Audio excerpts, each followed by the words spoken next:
Hello बच्चों, let's read the given question. The question says a solid ball of metal has a spherical cavity inside it. The ball is heated. The volume of cavity will. So option A given है decrease, option B given है increase, option C is remain unchanged, option D have its shape changed. So इस question को समझने के लिए we need to understand basic जो concept है हमारा that is about the material being an isotropic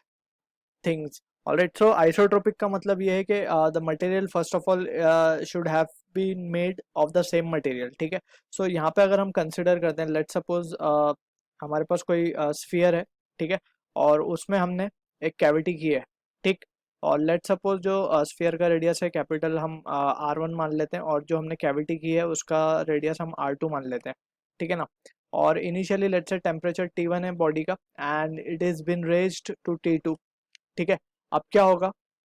certainly we know कि जो पार्टिकल्स हैं जिससे ये बॉडी बनी हुई है, so that particle will start to move away from each other, ठीक है, सो ये जब पार्टिकल्स दूर जाएंगे सो एज अ रिजल्ट ये स्फीयर का क्या हो जाएगा, स्फीयर विल एक्सपैंड, ठीक है, sphere will expand, so we can also say this जो कैविटी है हमारी ये भी एक्सपांड कर जाएगी, ठीक है, सो इसका भी रेडियस क्या हो जाएगा, लेट सपोज ये R2 डैश हो जाएगा रेडियस एंड इसका रेडियस हमारा हो जाएगा R1 डैश, ठीक है। अब यहाँ पे वी नीड टू अंडरस्टैंड कि जब पार्टिकल मूव हुए so particle will always move away from each other, यानी कि वो बाहर की तरफ ही एक्सपांड हो सकते हैं, अंदर की तरफ नहीं आ सकते, नहीं तो वो कॉन्ट्रैक्ट हो जाएगा, ठीक है, एंड वी हैव स्टडीड कि जब भी टेम्परेचर बढ़ेगा so particle will move away from each other, so that's the reason we say कि कैविटी विल ऑल्सो एक्सपैंड, ठीक है। So from this we can also calculate कितना expansion आया होगा using thermal linear expansion coefficient, that is R1 को हम क्या लिख सकते हैं, R1 can be written as, या फिर R1 dash को हम क्या लिख सकते हैं, it can be written as R1 alpha delta T, ठीक है, और सिमिलरली अगर हम R2 की बात करें तो R2 डैश को हम क्या लिख सकते हैं, it can be written as R2 alpha delta T,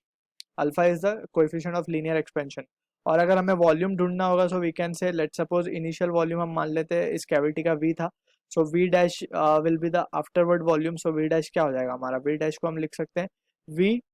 gamma delta T, ठीक है, gamma is the coefficient of volumetric expansion and we know for isotropic material gamma को हम 3 अल्फा भी लिख सकते हैं, ठीक, ठीक है, so from this discussion we can say that